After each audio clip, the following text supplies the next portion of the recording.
Mr. Chair. Council members, I want to first acknowledge and to the citizens and the public that when you have difficult decisions, it is never easy to address those. I didn't know that we were coming to discuss anything other than pensions, but since the chair has given us the forum to do so, I do want to respond to the comments and concerns that have been raised. The first issue is, with all due respect, the enterprise fund is a part of a fund that's in multiple divisions throughout this city. I'm the chair of the Economic Development Committee, and the enterprise fund does not come through my committee. Additionally, along with one of the union representatives, I had the pleasure of being invited to meet with you, Ms. Triplett, and one of your friends. No, it was one of them at your house. But anyway, I'm not exactly sure what all was specifically discussed, but even in that meeting, you shared with us then that your friend, who is an expert in financing, is where you got your information from. And every single night when this council had budget meetings on a regular basis, I was in those meetings. If I had any questions, I raised those questions until I received my answers. Bottom line is, it is our responsibility to get information from the administration. This council accepts, denies, or modifies any recommendation by the mayor and its administration. It is the right given to this council by law.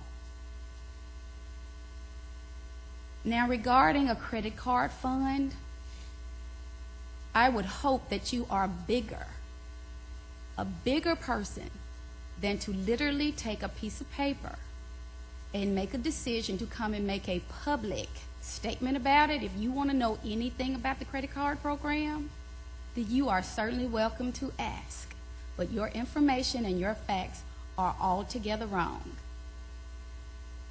I am very aware of the constitutionality of defamation, and it does apply to public officials. Finally, the information that I brought is really sad. I'm really disappointed that in an effort to attempt to help, you all have to remember that the citizens of Memphis, even though they allow our employees, and we support our employees living wherever they want to live in the county, but the citizens of Memphis have almost 60% of its employees living outside of this city. This is a fiscal issue. We have sat in these meetings many days talking about two issues: health care, of which I want to respectfully remind you, Ms. Triplett, and the union officials, that you came and begged us. You came and begged us to vote for a private meeting that you had with some individuals for a temporary 1-year stay on that health care issue. Now, one person realized what happened when you did that. The unions know it. You interfered with the lawsuit, which more than likely because the city of Memphis was disenfranchising many employees at that moment, at that instant, with no backup plan, nowhere else to go, no way to pay for their services. It made the lawsuit a moot issue. You did that. A lot of people didn't even realize that you did that. But I respect that, because if your supporters and the people you work with agree with it, have at it.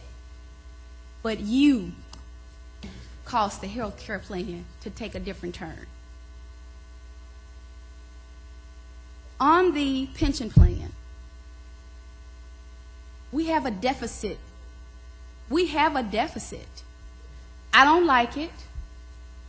You don't like it. The mayor wanted to take everybody under 10 years, put them in a separate plan, give them their little 8% that they've invested in it, and said, have at it. I didn't think that was fair. Councilman Lowry suggested that we create a plan. We only allowed a new plan to apply to new hires. Every member of this council has also heard that if by 2020, according to the new state law, we have not fulfilled a certain obligation to our ARC, there are going to potentially be ramifications. How do the citizens of Memphis pay for that? How do we pay for that when 60% of our employee pool, they aren't even tax-paying residents? At the end of the day, this was an attempt to find a compromise where there was an equal share. And we don't have to agree. We don't have to agree to that. It was an attempt that every last one of us involved, even the administration, has to make a sacrifice, because if this plan is approved, the administration will be paying $30 million, approximately $30 million, that they didn't want to pay. Because you don't just get your 8% that you put in, you get your 8% plus the multiplier if you're less than 7.5 years, which is almost treating you as a vested, it's basically treating you as a vested employee. If you left today, or if we did what the administration wanted to do, you wouldn't get that multiplier. You wouldn't get that multiplier. I understand if there are individuals who don't like it, but I will tell you this, on behalf of the citizens of Memphis, who will be responsible for finding that money if we don't do something? It is my responsibility, my right, to have an opinion.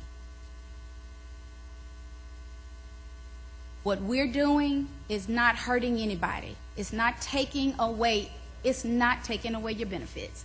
It's actually adding to. Mr. Chair, finally, I will say,